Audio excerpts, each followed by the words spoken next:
Today I'm going to reveal 15 breathtaking archaeological discoveries. Stay until the end because one of them will give you chills. Ready? Then, let's go!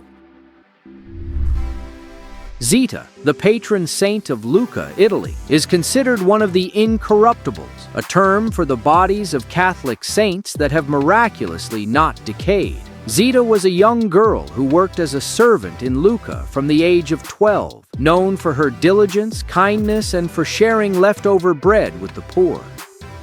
After working as a housemaid for many years, she was promoted to lead housekeeper and reportedly gained the ability to miraculously turn flour into bread. When she passed away in the year 1272 at 60 years old, it is said that church bells began to ring on their own.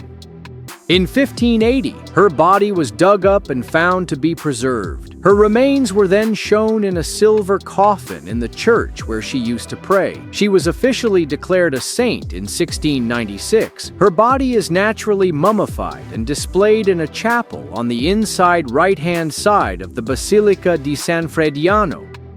Although her body is said to be incorruptible, it appears browned and shriveled, with just her hands and face visible for viewing. Each year on April 27th, the people of Lucca bake bread and bring flowers to San Frediano to honor her feast day, and the saint is taken out to be touched by the faithful.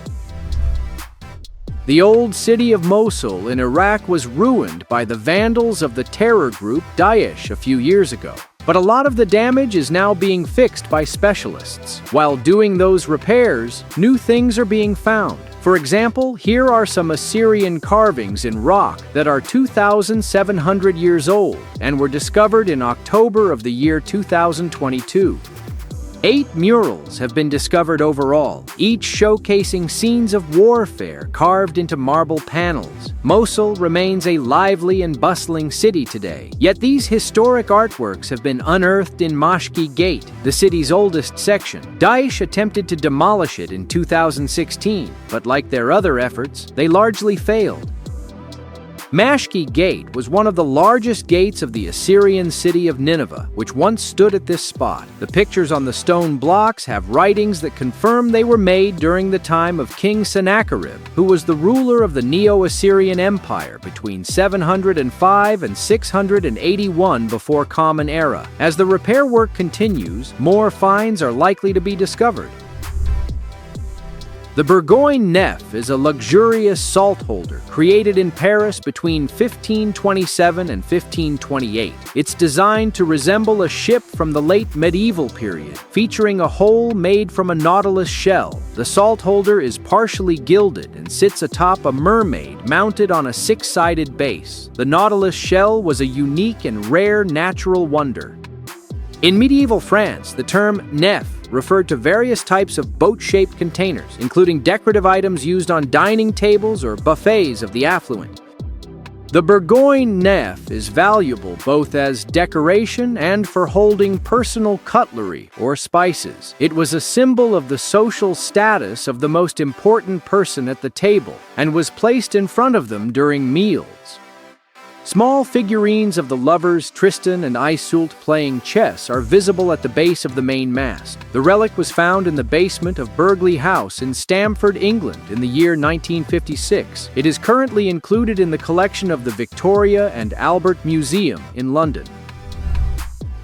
If you love wine, you'll also love this discovery. It's an ancient winery found in a cave in Arini, Armenia in 2011. It's so old that archaeologists believe it to be the oldest winery in the world. Scientists have been able to test a wine press at the site and determined it was first used around 6,100 years ago. A 5,500-year-old leather shoe was also found in the cave, and experts think the discoveries might be related. Local historians say that wine was made in the caves as part of a ritualistic process, maybe a burial celebration, which involved people taking off their shoes. We think it's probable that the winemakers just removed their shoes before stepping on the grapes. Anyway, moving on. The existence of wine was confirmed by chemical analysis showing mauvedine traces, a plant pigment responsible for giving red wine its color. The traces were detected on the wine press and on pottery fragments inside the cave, suggesting wine was pressed and stored here. Wine enthusiasts appreciate vintage wines, but 6,100 years might be too old for their preference. The uncovering of human bones at and near the renowned location of Stonehenge in Wiltshire, England, has intrigued both archaeologists and the general public for a long time. Even though the precise period of the monument's origin is still unknown, the bones unearthed in the year 2001 were interred at the location between 3,600 and 2,200 years before the Common Era. Although some people think they could have been sacrificed, it's hard to prove that idea without enough evidence. Most of the human remains discovered in the area have been exhibited at the Stonehenge Visitor Center since the year 2013. However, some local Druids have advocated for their reburial, claiming that they are the descendants of the ancient Druidic pagans who constructed the monument, and they believe they have the right to inter their ancestors as they desire. Experts have disproven the idea that the place was constructed by Druids, but some people still point out that even though the bones are interesting, they were once living humans and should be treated with respect. Currently, the remains are exhibited in the Visitor Center's permanent collection, offering a rare glimpse into the lives of the people who once inhabited this ancient location. In the 8th century, Quirigua was a major Mayan city in ancient Mesoamerica, situated in southeastern Guatemala at the intersection of key trade routes. Today, it is recognized as a UNESCO World Heritage Site and houses numerous remaining stone artifacts of the once great city, including the Great Plaza and 17 sandstone stelae and zoomorphic monuments. These monoliths are engraved with intricate details and served the Mayans as calendars, storytellers, and royal symbols, among other things. The Mayan rulers commissioned these standing stones to commemorate their achievements and record important astronomical and seasonal events. One of the stelae, which stands over 30 feet tall, features hieroglyphic text describing significant social and celestial milestones and passages from Mayan mythology. Another stela C, put up in the year 775, signals the conclusion of the Third World and the start of the Fourth World, as per the Mayan long count system. Some contemporary pessimists forecasted the world's end in the year 2012 using this system, but the Quirigua stelae remain today, demonstrating the brilliance of ancient Mayan civilization. They've remained standing for so long that they've survived beyond the time their creators thought the world would end. In a burial mound from the early Bronze Age in Georgia, researchers in 2014 found well-preserved wild fruits that were left behind as nourishment for the dead for thousands of years ago. These fruits were discovered preserved in honey, which was also on the bones in the burial chamber, implying it might have been used for embalming the bodies. Honey has low water content and high sugar content, which can dehydrate bacteria cells before they reach the food or remains it preserves.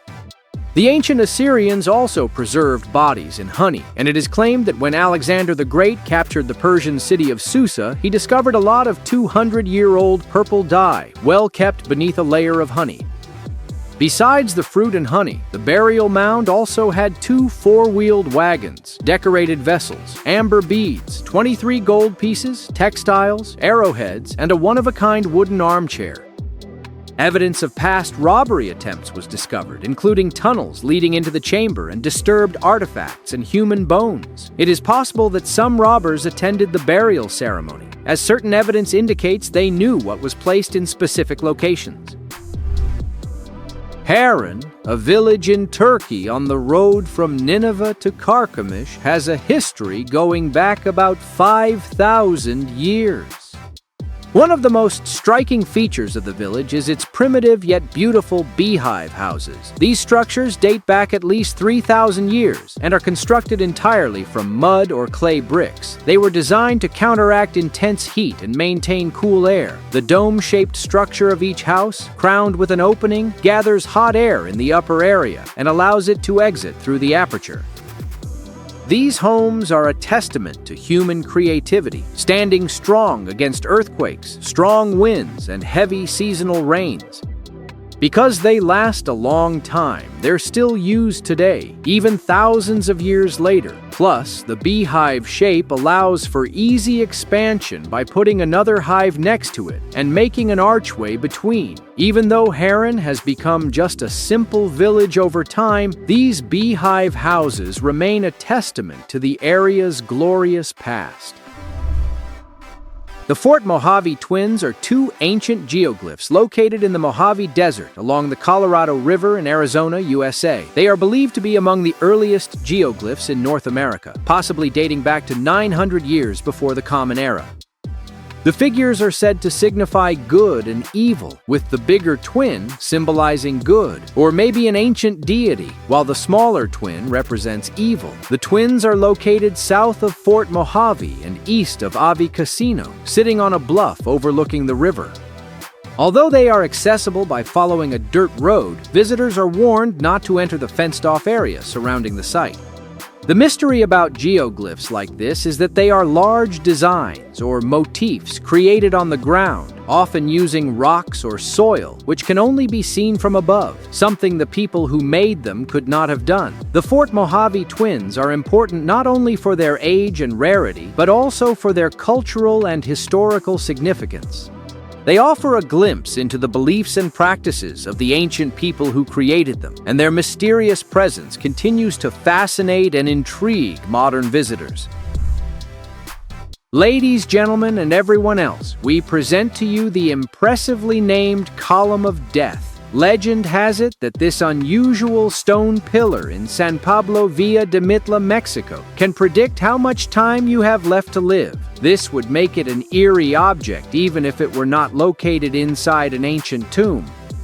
Historians believe that the Zapotec called Mitla the City of the Dead and buried their people deep within underground tunnels. The column is located in one of these tunnels.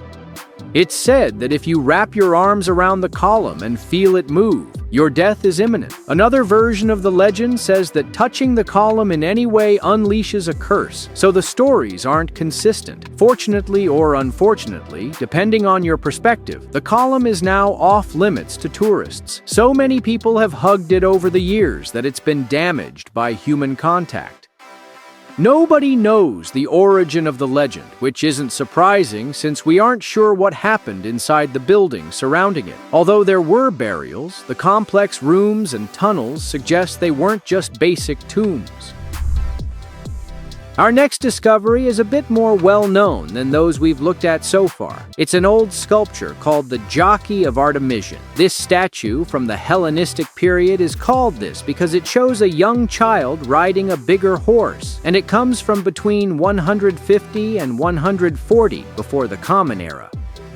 Very few original bronze statues from ancient Greece have survived to today, and none of them show racehorses. Most statues like this one were melted down to reuse the materials centuries ago. The Jockey of Artemision was saved because it was stuck in a shipwreck near Cape Artemision, not found again until 1926.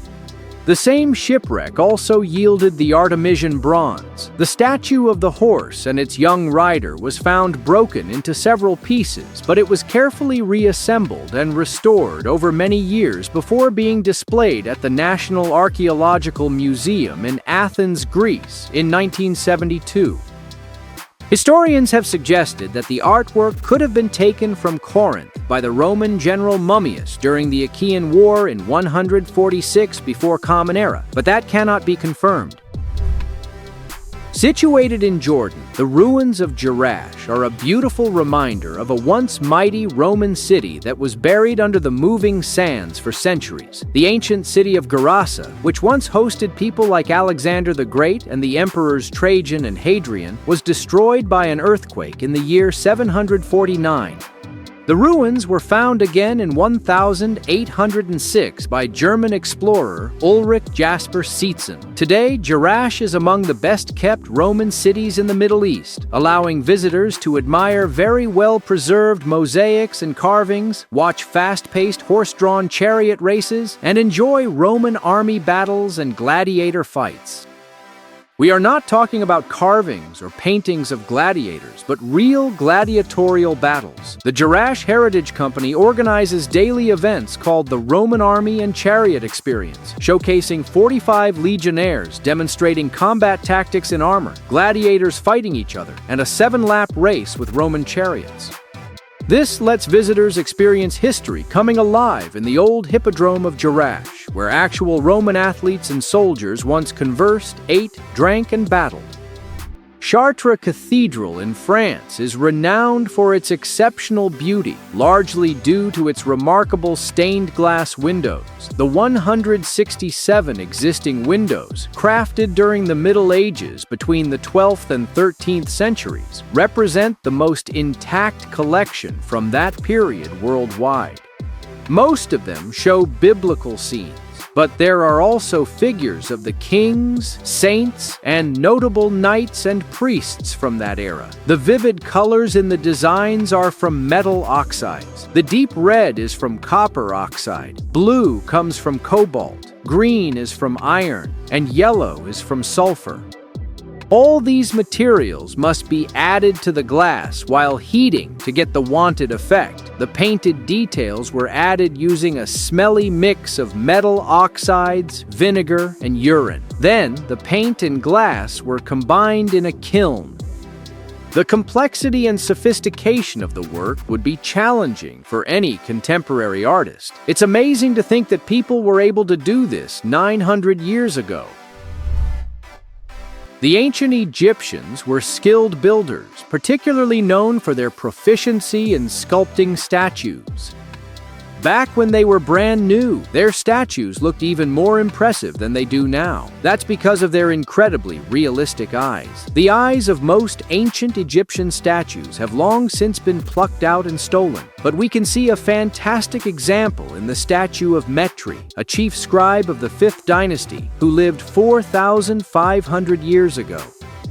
The artifact is now in Cairo Museum with striking blue eyes. The eyes are made from a rock crystal known as lapis lazuli, polished to shine. The material is seen as valuable now and was likely even more valuable back then, which is why theft was such a common issue. Additionally, there's a statue of Pharaoh Horus, who ruled over 3,700 years ago, and it features eyes that appear blue from one perspective and brown from another. Approximately 700 years following the creation of this statue, the Egyptians ceased creating highly realistic eyes for their monuments. Was the reason theft related, or had they simply lost the knowledge of how to achieve such perfection? We are uncertain about the identity of the first individual who carved caves into the mountainsides of Maungup Kyle in Crimea. What we do know is that this person initiated a trend that persisted for centuries. Dating carved rock is challenging, but archaeologists estimate that the oldest cave was carved approximately 1,600 years ago. The depth and size of the caverns are awe-inspiring. Historians think that only a Byzantine emperor could have ordered such a level of work, but this cannot be proven. If we follow this theory, we can assume that the caves were built as a fortress to protect the early Christian principality of Theodoro. Their use changed over time, and by the 13th century, people lived in the caves and referred to the area as Doros. Life in the caves continued until the area was attacked by the large army of the Ottoman Empire, which caused a lot of damage. Thankfully, the beautiful ancient frescoes were preserved, if only they had some hints about the goals of the artists who created them. Are the Gosford glyphs in Australia an ancient mystery or just a modern hoax? Historians and archaeologists can't make up their minds. The carvings look exactly like ones found on ancient Egyptian monuments. Steve Strong, an Australian archaeologist, says they are 4,500 years old and prove that the Egyptians reached the Australian mainland. That is a very controversial theory from a historical perspective, so it is not surprising that it is disputed by other historians and archaeologists. The symbols were first noticed during the 1970s and have been studied thoroughly by many individuals ever since. Experts in Egyptology claim there are mistakes in grammar and phrasing in the hieroglyphs, suggesting they must be forgeries. Strong, along with the scholars who back him, argue that the literacy skills of ancient Egyptian explorers might not have matched those selected to inscribe glyphs on temples and tombs. They also mention that errors sometimes occur even on those monuments, so they don't invalidate Strong's claims. There are no other known ancient Egyptian hieroglyphs in Australia, which raises the question, what happened to these ancient explorers, if they were ever here at all? Art and religion were often closely associated in ancient Greece. This is evident from the amazing glass cantharos, which is exhibited at the Historical Museum of Moscow. Historians estimate the artifact to be approximately 2,560 years old. The glass vessel is ornately decorated with a solid gold frame. Like many cantharoi, it features two vertical handles and is adorned with precious stones to complement the gold frame. They served as drinking vessels, but archaeologists think this particular one was used by priests for offerings to Dionysus, the god of wine. We can only hope that the vessel contained wine and not blood. The craftsmanship in soldering, embossing, and granulation on the piece is exquisite. Even though there are pages and pages of ancient Greek writings in museums and libraries worldwide, there's no guide that tells us how Greek artists worked with gold like this. To achieve these effects today, we'd use a microscope for precision and accuracy, but they didn't have that luxury. The sword's quality was crucial for warriors centuries ago. A brittle or weak sword could put you at a serious disadvantage in battle. For Indian warriors, only a well-crafted shamshir would suffice. These swords, with their single edge and curved blades, have been appreciated for their craftsmanship for a long time. However, it is only in the 21st century that we have discovered how these 17th century weapons were produced. The swords, likely originating in Persia before spreading through Asia and India, inspired the scimitar. A lab analysis of an existing shamshir showed it was made of pure Wootz steel, a type of crucible steel that was popular in India during that era.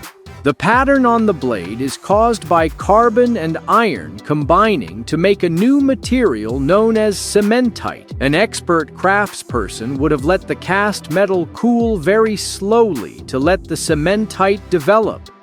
If they had just put it in cold water, it would not have worked. Making the swords more slowly than needed would have been counterintuitive for people back then, but it led to better blades. Modern surgery is based on science. Surgery in ancient times is often considered to be based on mysticism and superstition. However, that's not always true. In 2016, the skeletons of 9 Neanderthals were discovered in Shanidar Cave, northern Iraq. Each of them was between 20 and 30,000 years old. One of them belonged to a man who had several health problems during his life. Damage to his eye socket suggested he was likely blind in at least one eye, and his left leg was bent due to arthritis. Most notably, he was missing an arm. Someone in such a weakened condition would have been of little use to a tribe of hunter-gatherers, yet it's clear that he was cared for by the other members of the tribe, even though he couldn't contribute to their lifestyle. Actually, it looks like his arm was removed by surgery, probably after he got injured. Removing a limb through surgery without harming the patient is a risky and hard task, even now. However, the surgeon of this man did it successfully 30,000 years ago. The process would have been painful without painkillers, but it's amazing it was done in the first place. There are many ways to build a temple. By the 8th century, people had mastered temple construction. Despite the challenges of that time, we were able to build temples quickly and efficiently. So it's surprising that someone carved a massive temple out of a single piece of rock in India. This is Vithuvan Coil, and while it looks impressive, it might not be finished. The builders began from the top and worked downwards, with the lower levels seeming less complete than the upper ones. Having said that, it was probably very dark in the lower levels because they are so far underground. Any small details there might have been the best that the workers could achieve. While the origin of the temple is a mystery, there's an unsettling local story about it. Translating Vitavan Coil to English gives you Temple of the Slayer. According to the tale, a father and son had a competition to see who could construct a rock-cut temple quicker. The son created Vitavan Coil, but when it seemed he would win the contest, his father killed him to preserve his honor. Later, overcome with sorrow, he demolished the temple he had constructed out of disgrace. Is that true? Probably not, but it's definitely an intriguing tale. The Romans were a civilization so powerful they are credited with many old inventions, some of which they had nothing to do with. Consider the Patara pipes. You'll come across this amazing example of ancient engineering in Turkey. These pipes extend between several ancient Roman settlement sites in the region. The question remains, did the Romans build them to connect the settlements, or were the settlements developed around the pipes? The former option appears more probable. However, the design of the pipes does not match what the Romans constructed elsewhere. Furthermore, there is no written documentation supporting the theory that Romans constructed them. The Romans were always eager to boast about their successes in writing, yet the Roman pillar found in Patara in 1993 is silent about them. It notes several significant Roman accomplishments in the city, but the pipes are not even briefly mentioned. Given that the inscriptions even see fit to record the creation of simple roads, it seems a curious omission. Maybe the pipes were made by an unknown civilization and were already here when the Romans arrived. What inspired the ancient Chinese Hongshan culture to craft numerous unusual jade statues? Unfortunately, without discovering a hidden source of their knowledge, we might remain in the dark. All we can do is admire the artistic beauty of their creations and ponder about the methods that brought them to life. Almost nothing is known about the Hongshan except that they were a culture from the Neolithic period and resided in and around China's Liao River. The jade figurines they created are intriguing because although they are mainly humanoid in shape, they do not seem to represent actual humans. What people see when they look at them varies from observer to observer. Some individuals look at the statues and perceive dragons or horned creatures. Others see goats, deer, cows, or other animals. There are even some examples resembling the classical gray alien, adored by sci-fi writers. It's understandable that some think this ancient community was visited by aliens, but maybe they're just figurines of the gods the Hongshan worshipped. Either way, they're amazing devotional works. The Dead Sea Scrolls are some of the most well-known ancient documents worldwide, estimated to be about 2,000 years old. However, one of them stands out. The Temple Scroll has a mysterious chemical layer applied before the text itself was inscribed. A study done in the year 2019 found a mix of calcium, sodium, and sulfur on the scroll, which was applied directly to the animal skin. Besides making the skin stronger, it also makes the scroll brighter and easier to read. The chemical mixture doesn't naturally occur in the Dead Sea, implying that the scroll was either written somewhere else or the material came from somewhere else. Given there was no shortage of animal skins in the region, there's no obvious reason for this to happen. The other Dead Sea Scrolls were written on animal skins that were cleaned up, dried out, and then rubbed with sea salt to prepare them. A different process was followed with the Temple Scroll, one that isn't repeated with any other scroll from either the region or the era.